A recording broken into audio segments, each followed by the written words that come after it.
यीशु कहते हैं, यीशु ने उससे कहा, तू मेरे पीछे हो ले और मुर्दों को अपने मुर्दे गाड़ने दे। इस पद का आध्यात्मिक अर्थ कई स्तरों पर समझा जा सकता है। तत्काल आज्ञा और प्राथमिकता। यीशु का तू मेरे पीछे हो ले कहना एक सीधी और तत्काल आज्ञा है। आध्यात्मिक रूप से ये दर्शाता है कि जब यीशु हमें बुलाता है तो हमें तुरंत और बिना किसी देरी के उसका अनुसरण करना चाहिए। हमें अपनी प्राथमिकताओं को उसके बुलावे के अनुसार तय करना चाहिए। आध्यात्मिक मृत्यु बनाम शारीरिक मृत्यु। यीशु का मुर्दों को अपने मुर्दे गाड़ने दे कथन थोड़ा विरोधाभासी लग सकता है। यहाँ मुर्दे शारीरिक रूप से मृत लोगों को नहीं बल्कि आध्यात्मिक रूप से मृत लोगों को दर्शाते हैं। जो लोग मसीह में नहीं हैं, वे आध्यात्मिक रूप से मृत माने जाते हैं, भले ही वे शारीरिक रूप से जीवित हों। आध्यात्मिक रूप से मृत लोगों के लिए आध्यात्मिक कार्य नहीं।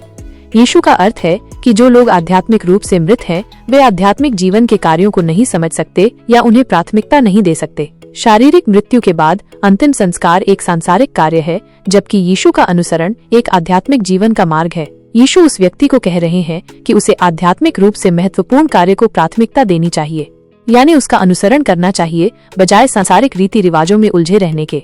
यीशु का अनुसरण सर्वोपरि। यह पद इस बात पर जोर देता है कि यीशु का अनुसरण करने का आह्वान किसी भी सांसारिक कर्तव्य या अपेक्षा से ऊपर है। यीशु का अनुसरण एक नया जीवन है और हमें उस जीवन को पूरी तरह से जीना चाहिए, यहाँ तक कि सांसारिक जिम्मेदारियां भी इस आध्यात्मिक बुलावे के सामने गौण हो जाती हैं। नया जीवन और नई प्राथमिकताएं।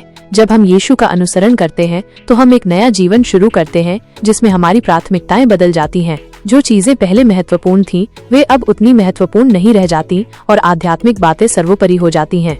संक्षेप में मत्ती कि यीशु का अनुसरण एक तत्काल और सर्वोपरि कार्य है। हमें आध्यात्मिक रूप से जीवित लोगों के साथ जुड़ना चाहिए और आध्यात्मिक जीवन को प्राथमिकता देनी चाहिए, बजाय सांसारिक रीति रिवाजों या आध्यात्मिक रूप से मृत लोगों की अपेक्षाओं में बंधे रहने के। यीशु का बुलावा एक नए जीवन का आह्वान है जिसे हमें पूरी निष्ठा के साथ स्वीकार करना चाहिए।